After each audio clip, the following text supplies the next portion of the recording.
Good evening, good afternoon, good morning, everybody. This is Lynn Sarvin from TrentinoGenealogy.com. Today is Friday, the 21st of February, 2025. It's been a long time since you've heard from me on video. I've just haven't been making videos lately. I've been working a lot on trees. I've been doing a lot of writing as well. Today's my younger grandson's 8th birthday too, which is kind of, nice special day. Wanted to share this with you because I've been doing a lot of work on a bunch of trees and I've been noticing all kinds of linguistic things that I thought some of you might find interesting. Now, some of you already, so the title of this podcast actually is Linguistic Idiosyncrasies of Trentino Parish Records. So I have that in if you didn't see that, or if you didn't hear me correctly, it's in the description of the video. Now that sounds very geeky, sounds very intellectual, or maybe boring, but I'm going to make it very simple. And so I'm going to start, first of all, by a couple of basics about the Italian language, which I know some of you already know. Some of you already know Italian, can speak Italian, but there are a few things that you really need to know in order to understand what I'm going to say after this. So first of all, I'm going to talk about Italian vowels. I'll try to keep my glasses off because they have a reflection. Italian vowels. Like in English, there are 5 vowels. There's A, E, I, O, U. However, in Italian, they're always pronounced A is A, E is E, although sometimes it's a long A, an accented A, or a brief A, and I can't really hear the difference between like that, but they're all A. They're never E or anything like that. It's always A of some form.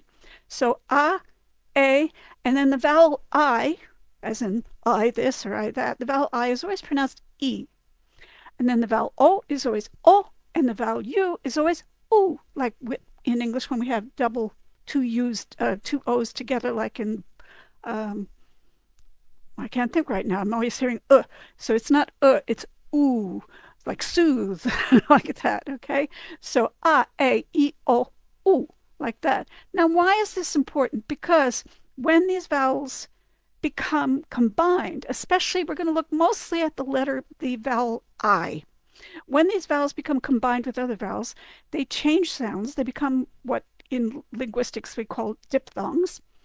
And a lot of times what will happen is in records, when people are writing down names of people, either their first names or surnames or names of places, they will sometimes use variant spellings that replace the syllable that is created, often with these diphthongs that I'm going to mention.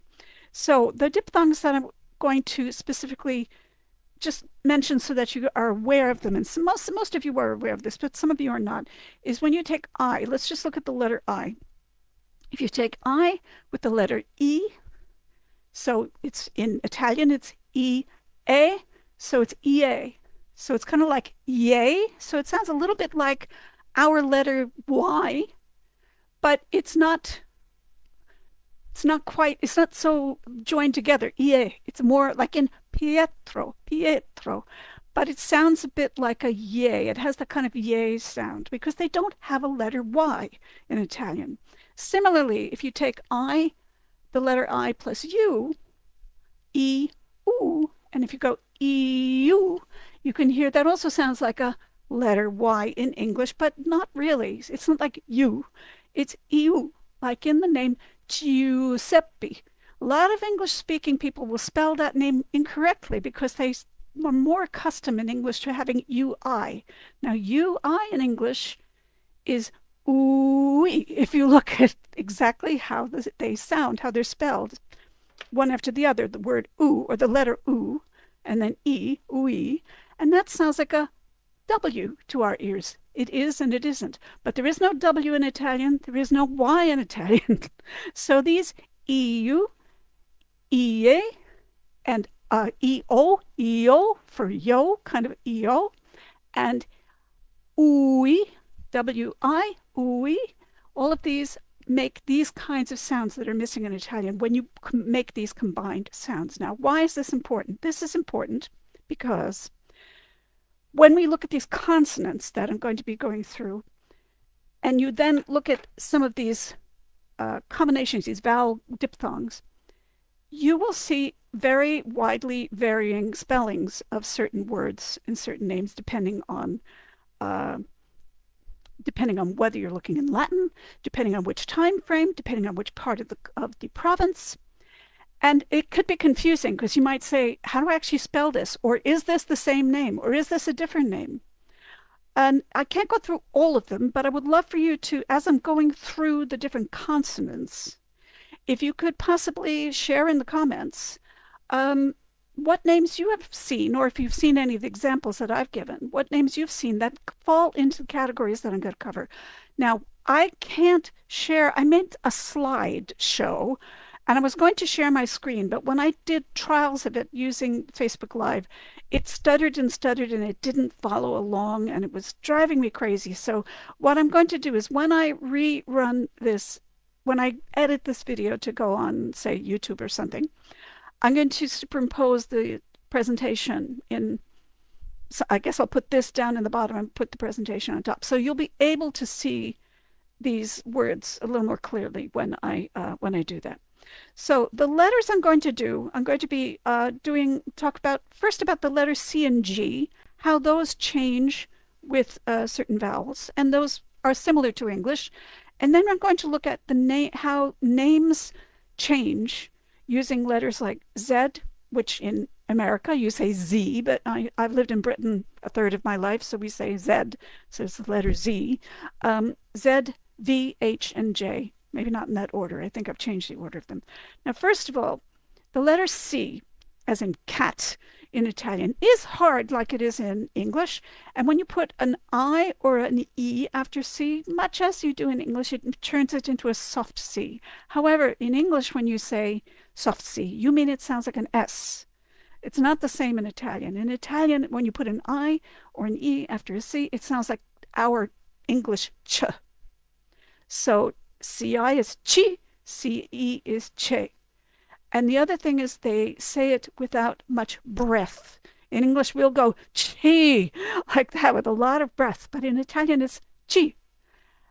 And to your ears, that may not quite sound like a CH. It may almost sound like a J. And that's what I want to bring your attention to, is that in Italian, because they don't have this aspirated way of speaking that we do in English, this is why sometimes you'll see CI and J getting changed around, or G even. And this is what I'll be talking about in a couple of minutes. Similarly, moving on to the consonant G.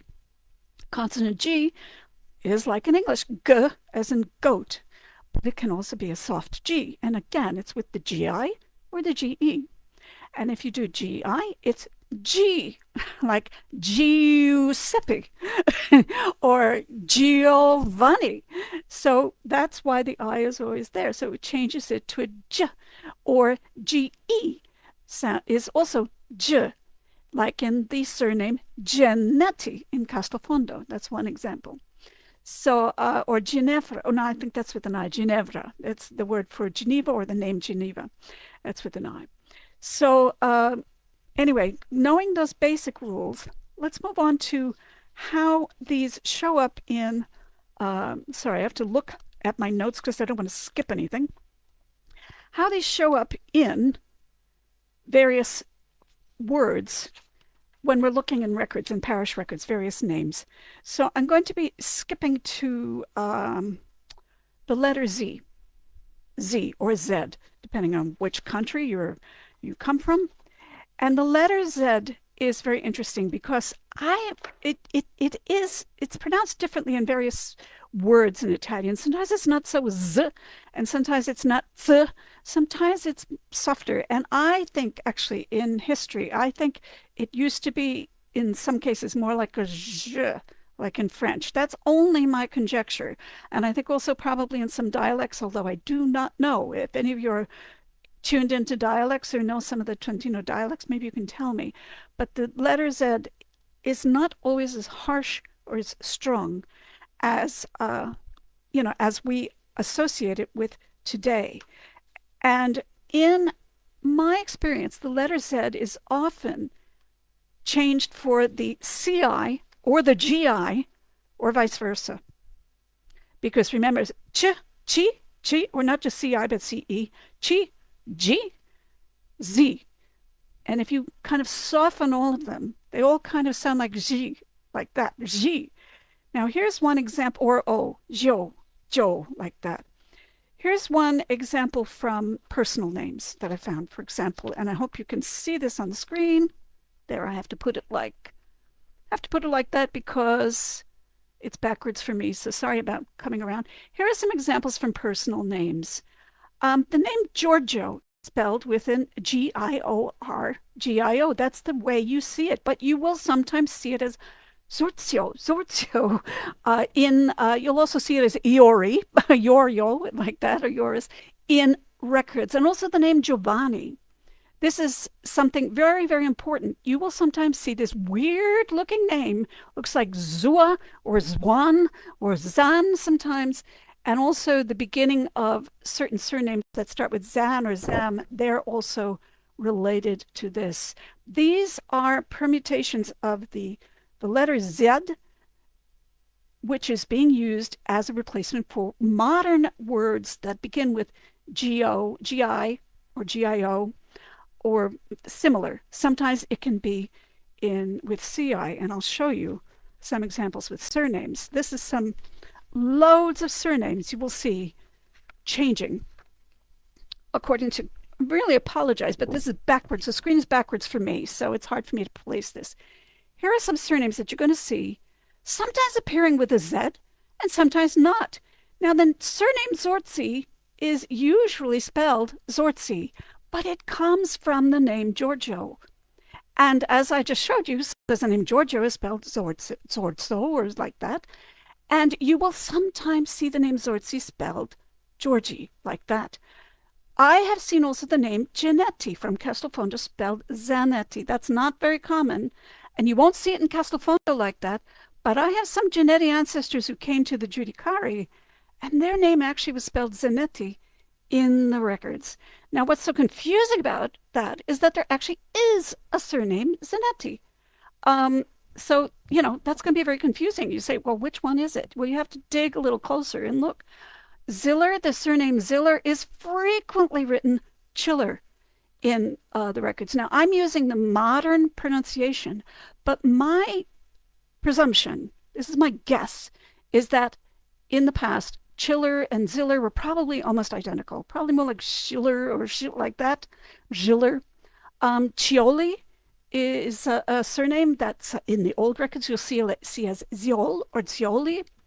And actually, the first person's name was Ziol. Avancini in Brez, you will see as Avancini in many cases. Indrizzi and Indrici, those are always interchangeable, almost always interchangeable, but they seem to be preferred more in one form than another, depending on where you're looking. I can't go into each case by case, but I'm just saying that you will see them. They're the same surname, based on the name Enrico, but spelled differently depending on where you're looking. And even within the same parish, you will sometimes see them spelled differently. I saw the name Faccini spelled as Fazzini recently. That was kind of fun. I think that's in the parish of Livo. And Rizzi and Ricci, now that I saw in my father's parish of Santa Croce, it was a priest, his name was Rizzi, but it's spelled often spelled Ricci, unless I've got that mixed up. But you will see them sometimes reversed, okay? So be aware that it doesn't always mean that they're the same surname, especially not if you're looking from parish to parish. But within the same parish, you might see these variants. So understand that ch, but it's ch, z. They're all very similar, and the priests will be writing them according to how they say them and according to how they hear them as well. So those are just a couple of examples. A couple of examples of place names that are interesting are in my father's parish in the valley of Giudicari. In old records, you'll sometimes see it spelled Zudicari. But again, I don't think it was pronounced Zudicari. I think it was pronounced Giudicari or something like that. In very, very, very old records, the parish of Bleggio was originally called Bledge, but I think, again, it was called blesh or blech, like that, with more closer to a G, but it's spelled with a Z. So you will see all of these variants, and these are peculiar to Trentino. And again, I feel like sometimes I feel like I see certain tendencies depending on where you're looking. Which part of the province. Now, the next consonant I want to look at is the letter J. There is no letter J in Italian. Okay, it doesn't exist. They don't use the letter J. However, it does exist in Latin. And when you do see it in Italian records, it's usually a replacement for a Latin sound that usually sounds like a letter I.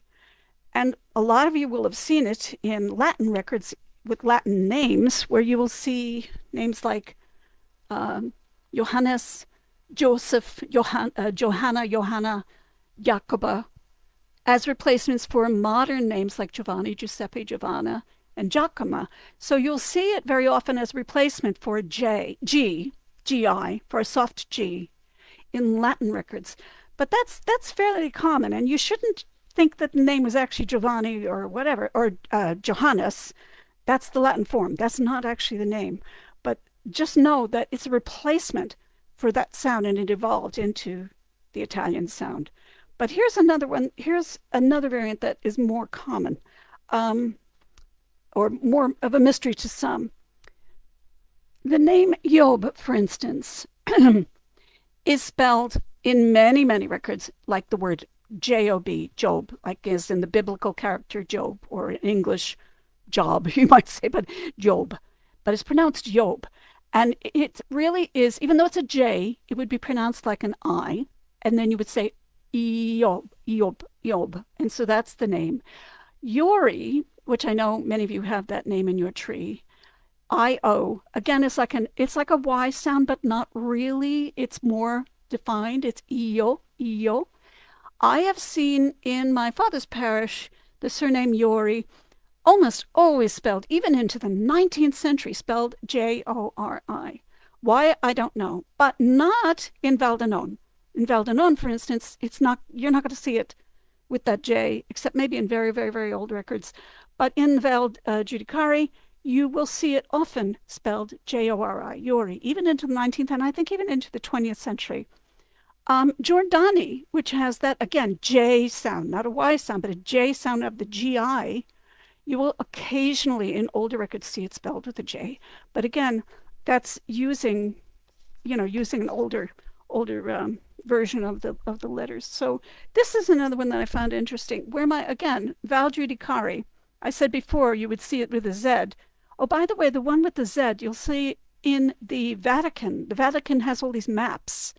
And in the Vatican map of Val Giudicari, it's spelled with a Z. So that's pretty interesting. And that's from the medieval era. Now, in Val Giudicari, you will, in some cases, see it spelled with a J. And there is a journal, there's a magazine called Giudicaria, and it's spelled with a J, not with a GI. So be aware that sometimes that letter might be used as a replacement for the contemporary GI sound. Now, the letter after that I wanted to mention was the letter V. Now, in Latin, some classical Latin teachers will tell you the letter V was pronounced like a W. I don't know if I agree that I mean, we can't go back 2,000 years and say that's exactly how it sounded, but it probably was somewhere between a really hard V and a softer V like that. But what I've noticed in Italian records, or in Trentino records anyway, I'll say, is that the letter V is often used as a substitute for the sound G-U. G-U. Remember I was saying U-I, if you go ooh-wee, it sounds like a W. And if you go G-U-I, gooey, gooey, sounds like G-W-E-E, gwee, or G-U-A, gwa. So it has that kind of W sound, like the word guava, all right? What Trentino records, the idiosyncrasy in Trentino, is that the letter V is sometimes used as a replacement for that G-U-A sound or the G-U-I sound, but usually G-U-A sound. And here are a couple of examples. So, for instance, the name Guglielmo, or sometimes spelled Guelmo, but Guglielmo, which means William in English, which is interesting because, again, you can see from the gua to the va and eventually to our W sound. Guglielmo means William. Guelmo is same, just a spelling variant, but you will sometimes see it written Vialmo, but it means Guelmo. So you'll see it sometimes used as a substitute for that GW. Here are a couple of surnames. There's similarly Vielme versus Guelmi. And here's one that might be of interest. I know there's somebody in the group with Guarienti. Guarienti, very famous family, Guarienti. Sometimes you will see it spelled Varienti. So Guarienti, because that gua sounds like a wa, and the V is actually more of a wa sound, Guarienti, in Latin anyway. So so I'm going to say it in kind of modern pronunciation, Guarienti, Varienti. But if you say them both with a softer sound, Guarienti, the G one, and Varienti, the W kind of sound, they're almost the same. So that's why you will see these variants sometimes with the consonant V. So understand when you see V, sometimes a V isn't always a V. Sometimes a V is a G or GU with another letter after it. So that's just something for you to be aware of when you're looking at it. And I couldn't find any place names with a V for a V substitute. If you can think of any, let me know. The consonant H. Now, in Italian, the consonant H is silent. They don't say hotel, they say hotel. They don't say H with H is very present, but it's always silent, and in other cases it's put after other letters to change the sound of the letter before it. However, of course, we know it as an aspirant sound, as a h sound, and when you look at Trentino records, you will often see in Latin spelling, these are taken from the Latin, you will see names really taken from Latin, like Enricos versus Enrico. Like in modern Italian, they just drop the E.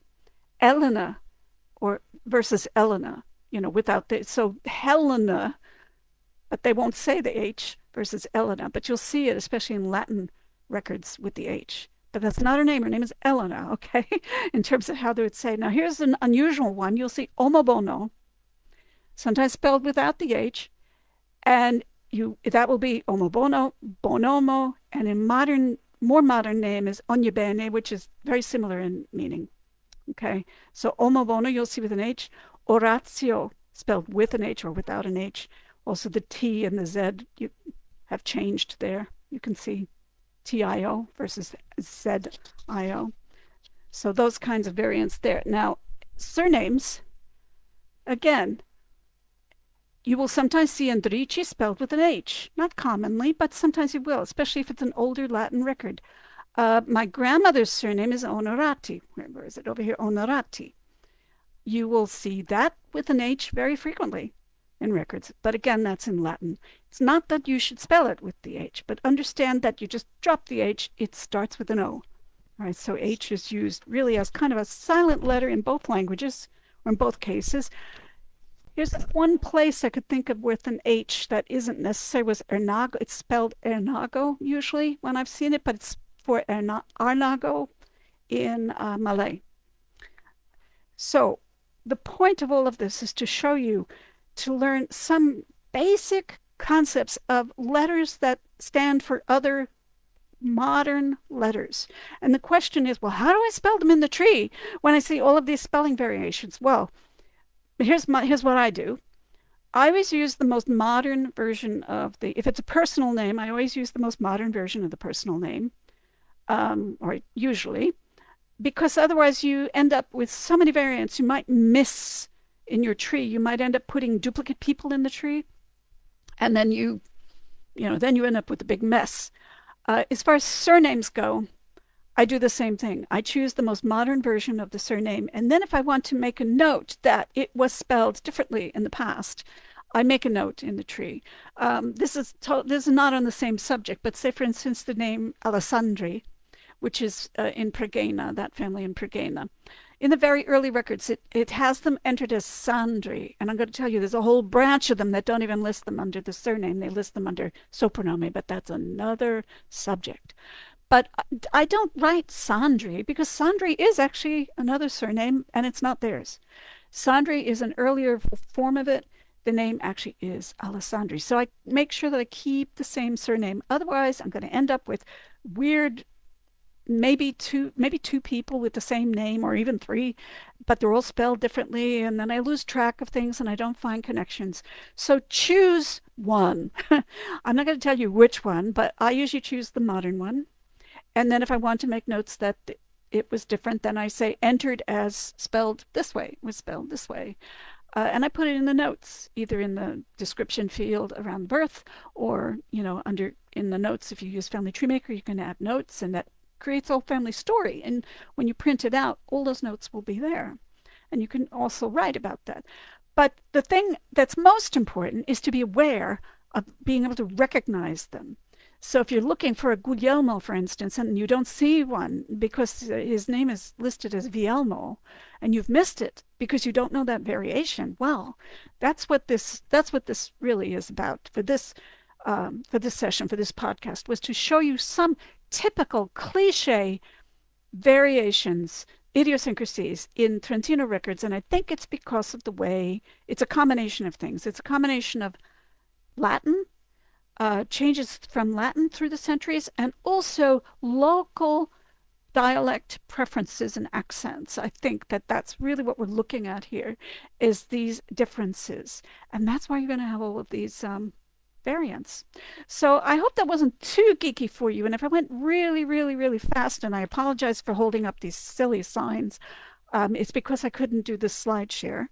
But when I do make this for YouTube, I'll put the things so you can look at it, you can stop it, and you can take notes and watch it all again.